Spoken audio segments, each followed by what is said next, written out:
There are a lot of people in this debate who are now wrapping themselves in the flag of the Second Amendment and saying the Second Amendment prohibits us from implementing this overwhelming public mandate for a universal criminal and mental background check. But they're wrong, and we know that they're wrong.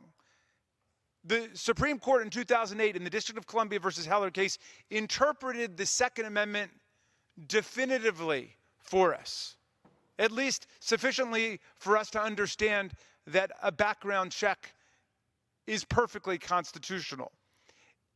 In the Heller case, the Supreme Court first divided over the question of whether or not the Second Amendment confers a collective militia-based right or an individual right. 4 justices said that the text of the Second Amendment means that you only have a right to a firearm in connection with militia service, which today we would call National Guard service. And you'll recall the language of the Second Amendment is a well-regulated militia being necessary to the security of a free state, comma, the right of the people to keep and bear arms shall not be infringed. And 4 justices suggested that your right to bear and keep an arm is tethered to service in the militia.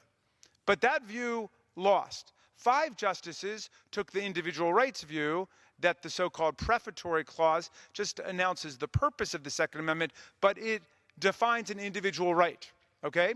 But 9 justices, the entire Supreme Court, agreed that whether the right was collective or individual in nature, that right is subject to reasonable regulation by Congress and by the states. And of course, that's got to be right. Every right, all fundamental rights are subject to reasonable regulation by the government. Think about the First Amendment, which guarantees the right of free speech. It gives you the right to go out and march in front of the White House, but does it give you the right to march in front of the White House at 2 o'clock in the morning with bullhorns and to wake up the president's family? Of course not. The First Amendment is conditioned on reasonable time, place, and manner restrictions, the Supreme Court held in a case called Ward versus Rock Against Racism, where the court said it was perfectly fine for New York City to require people to turn the sound down when they have a concert in Central Park because there are other social activities taking place. And the Second Amendment is the exact same way, said the Supreme Court. You have a right to possess a handgun for self-defense. You have a right to a rifle for purposes of hunting and recreation. You don't have a right to a machine gun. There's no constitutional right to carry a sawed-off shotgun. There's no constitutional right to carry weapons of war in public places. There's no right to carry a firearm into public buildings, said Justice Scalia, into public schools, into the U.S. Congress.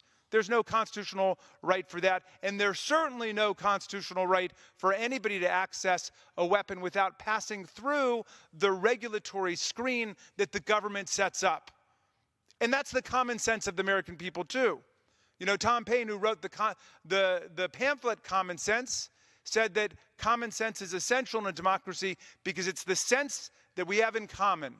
And the sense that we have in common today about guns, that we need a universal criminal and mental background check, is something that is nearly unanimously held, and it's something that clearly passes constitutional muster according to the Supreme Court's decision in the District of Columbia versus Heller in 2008. So we got a public policy consensus, a popular consensus, and a constitutional juridical consensus about the right thing to do and the constitutional thing to do. And yet, what do we have here in Congress? We've got paralysis. We've got absolute inaction and defiance of the public will. And why? Well, nobody really says. The GOP leaders, Mr. Speaker, simply refuse to bring a universal background check bill to the floor of Congress. They won't even permit a hearing in the House Judiciary Committee about it, despite the fact that that's what everybody wants and that's what the times demand right now. Why? Well, have we become a failed state? Are we unable to govern? Does democracy not work anymore? Is that what we're saying? Or I hope not. I hope we've not become a failed state. I hope we are able to address the public safety needs of the people. I hope we're able to address the democratic will of the American public, and I hope we're able to effectuate the majority will of Congress, because we know that forced to a vote that a majority of Congress would support this. So what's going on? Well, James Madison in Federalist 10 predicted it well, where he talked about the problem of faction. He said, a minority of people animated by some passion or some common interest that goes against the rights of the rest of the public and against the common good, against the general interest of the people. But our institutions have got to be set up to legislate over the demands of one small faction, the 2 or 3% of the people who don't want to see a universal background check because they spread the mythology that any gun safety regulation will lead to a confiscation of people's firearms, which is utterly absurd and ridiculous and demonstrably false. And yet that tiny group of people, that tiny faction, has been allowed in this Congress to control the public agenda and to dictate to everybody else. When we have tens of thousands, and soon on Saturday, March 24th, hundreds of thousands of young people marching for the most elementary right of life in civil society. And what's that? The right to security and safety. The whole reason we've got a social contract. If you read your Thomas Hobbes, you read your John Locke, you read your Jean-Jacques Rousseau, the whole basis of civil society is we will be safer entering in to the social contract than we would be if we stuck it out in the state of nature, which John Locke described and Hobbes described as a war of all against all, where life is nasty, poor, brutish, and short. So we're asking for the leadership in Congress simply to act. Let us bring this bill to the floor of Congress and stop with the distractions and the deflections and the diversions. They can bring up 50 other things. The people of America know, with our common sense, we need a universal criminal and mental background check for everyone. And Mr. Speaker, I would love it if someone could explain why that legislation is not allowed to see the light of day on the floor of the House, not even a hearing or a vote in the House Judiciary Committee. This is a public emergency. And the young people of America, beginning with the heroic kids, the survivors in Parkland, Florida, will not let us off the hook.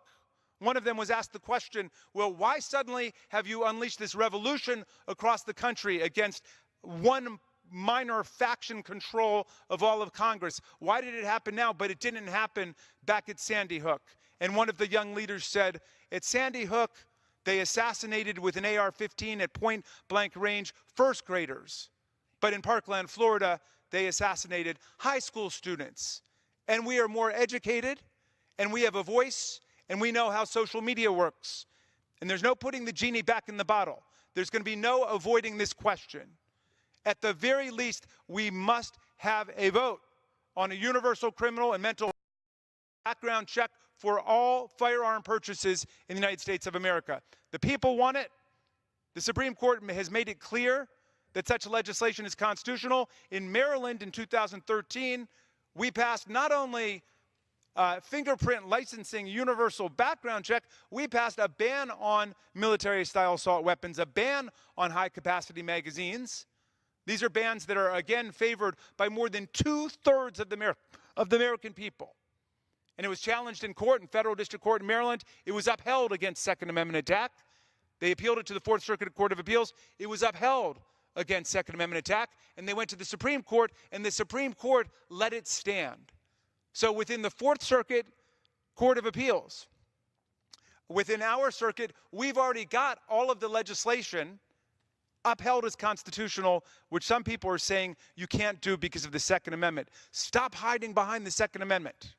Stop hiding behind it. The Second Amendment is just like every other amendment. You can pass a reasonable regulation as long as you don't destroy the underlying right itself. Nobody is trying to take away anyone's handgun for self-defense. No one's trying to take away anyone's rifle for hunting and recreational purposes. But you don't need an AR-15 in order to go hunting. Any real hunter will tell you. And you certainly don't need this to allow the sale of firearms in the United States of America to criminals and terrorists and gang members in order to support the Second Amendment. That is ludicrous. It's absurd, and we should stop